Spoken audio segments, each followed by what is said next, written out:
रोशनपुर नाम के गांव में चंदा और शांति नाम की जिठानी और देवरानी रहती थी। चंदा का पति बहुत पैसे वाला था। उनके पास किसी भी चीज की कोई कमी नहीं थी और उसके विपरीत शांति का पति बहुत ही गरीब और नशेड़ी था। शांति चंदा के घर में काम करके अपना घर चलाती थी। भाभी, घर पर खाने के लिए कुछ भी नहीं है। अगर आप थोड़ा खाना दे पाए तो बहुत मेहरबानी होगी। मुझे जो भी पैसे मिलते हैं वो तो आपके देवर नशे में उड़ा देते हैं। ये तुम लोगों का ना रोज रोज का ड्रामा हो गया है। अब देवर जी कमाते नहीं है तो मैं क्या करूं? तुम्हारा पति तो तुम्हारी सारी कमाई दारू में उड़ा देता है। रहने दो भूखा उसे। अरे ऐसे मत बोलिए भाभी, आप तो जानती ही हैं कि वो मन के कितने साफ हैं, पर इस बेरोजगारी के कारण उन्हें दारू पीने की लत लग गई है। अरे अपना ये रोना गाना बाद में कर लेना, पहले काम निपटा ले घर का। मेरा और टाइम खराब ना कर। जा गेहूं पीस ले, फिर तुझे कपड़े भी धोने हैं। शांति रसोई घर में जाकर गेहूं पीसने लगती है।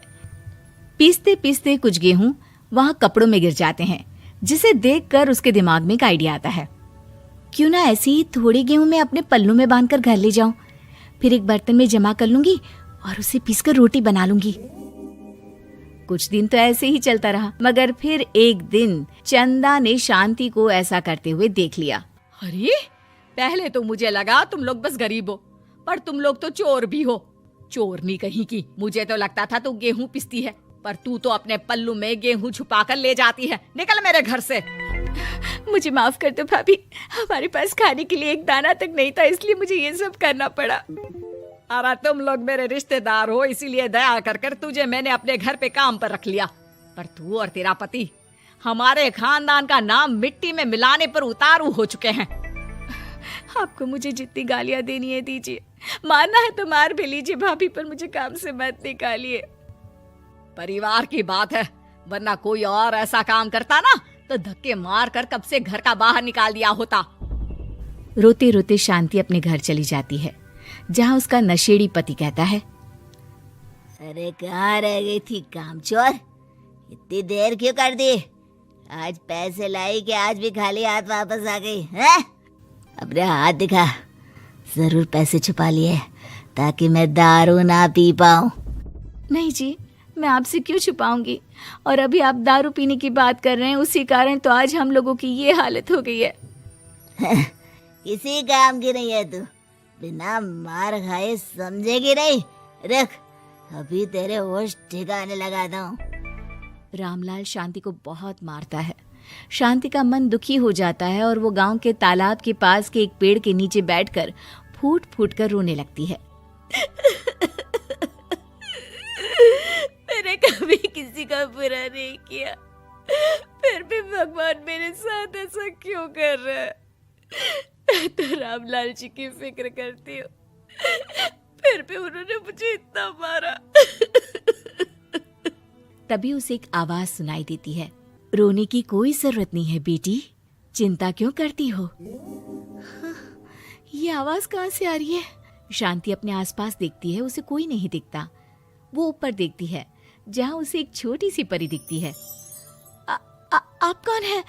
आप तो कोई परी लगती हैं।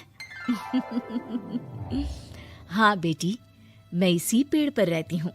मैंने तुम्हारी सारी बात सुनी, अब तुम्हें फिक्र करने की कोई जरूरत नहीं। अपनी आंखें बंद करो। शांति आंखें बंद करती है और जादुई परी अपनी छड़ी घुमाती है। उसकी छड़ी घुमाते ही पेड़ के सारे पत्ते सुनहरे रंग के हो जाते हैं। परी उनमें से एक पत्ता तोड़ लेती है और फिर से अपनी छड़ी घुमाती है, जिसके कारण सारे पत्ते पहले की तरह साधारण से दिखने लगते हैं। आंखें खोलो बेटा। लो, इस पत्ते को ले जाकर अपने तकिए के नीचे रख देना। ये तो एक साधारण पत्ता है, इससे क्या होगा? ठीक है, अगर आप कहती हैं तो मैं इसे रख लेती हूँ। शांति उस पत्ते को लेकर अपने घर जाती है और अपने कमरे में तकिए के नीचे रखकर सो जाती है। सपने में उसे वही पेड़ वाली जादुई परी दिखाई देती है। बोलो शांति, क्या चाहिए तुम्हें? मैं चाहती हूँ हम बहुत अमीर हो जाए और मेरे पति नशा करना छोड़ दे, उन्हें कोई काम भी मिल जाए। कल जब तुम सुबह नींद से जागोगी, तुम्हारी इच्छा पूरी हो गई होगी।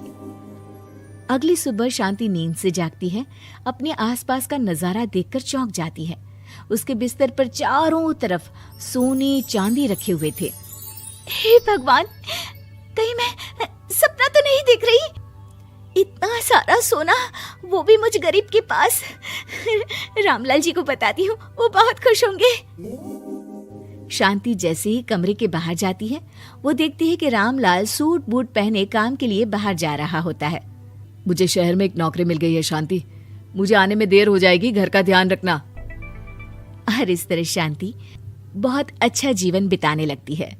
उसके पास अब किसी भी चीज की कमी नहीं रह जाती। रातों रात शांति के पास आए इतने पैसों को देखकर उसकी जिठानी उससे पूछती है, अरे क्यों रे शांति, कहीं बड़ा हाथ मारा है क्या? अचानक तुम लोगों के पास इतना पैसा कैसे आ गया? नहीं नहीं भाभी, ये सब तो जादुई परी के दिए हुए पत्ते का कमाल है। शांति जादुई पत्ते के बारे में सारी बात चंदा को बताती है, जिसे सुनकर चंदा के मन में लालच आ जाता है और वो झूठ मूठ रोते हुए उसी पेड़ के नीचे जाती है जहाँ उसकी रोने की आवाज सुनकर जादुई परी कहती है, क्या हुआ बेटा, क्यों रो रही हो? मैं बहुत गरीब हूँ, मेरे पति मुझे बहुत मारते हैं, अब मैं जीना नहीं चाहती। चिंता मत करो बेटा, अपनी आंखें बंद करो। जादुई परी की तरफ सांप बिच्छू रहते हैं। अरे बचाओ बचाओ, कोई मुझे बचाओ। ये कैसा पत्ता है जिसे लाने के बाद उस गरीब शांति के पास तो इतना सारा सोना आ गया, और मेरे चारों तरफ ये सांप बिच्छू। अरे कोई बचाओ। चंदा अपनी जान बचाती हुई शांति के पास जाती है। चलिए भाभी, मुझे लगता है आपके घर में सांप बिच्छू को बस जादुई परी ही हटा सकती है। दोनों मिलकर जादुई परी के पास जाते हैं। ये सब तुम्हारे बुरे इरादों का नतीजा है चंदा। तुम झूठ मूठ बस पैसे के लालच के कारण यहाँ आकर रो रही थी, इसीलिए तुम्हें जादुई पत्ते ने उसकी सजा दी। अरे मुझे माफ कर दीजिए जादुई परी, मेरे मन में लालच आ गया था। अरे शांति, तुम भी मुझे माफ कर दो, मैंने तुम्हारे साथ बहुत गलत किया है, फिर भी तुम मेरी मदद के लिए आई। चंदा को अपनी गलती का एहसास हो जाता है, इसलिए जादुई परी उसके घर से सारे सांप बिच्छू को गायब कर देती है। चंदा और शांति आपस में मिलजुल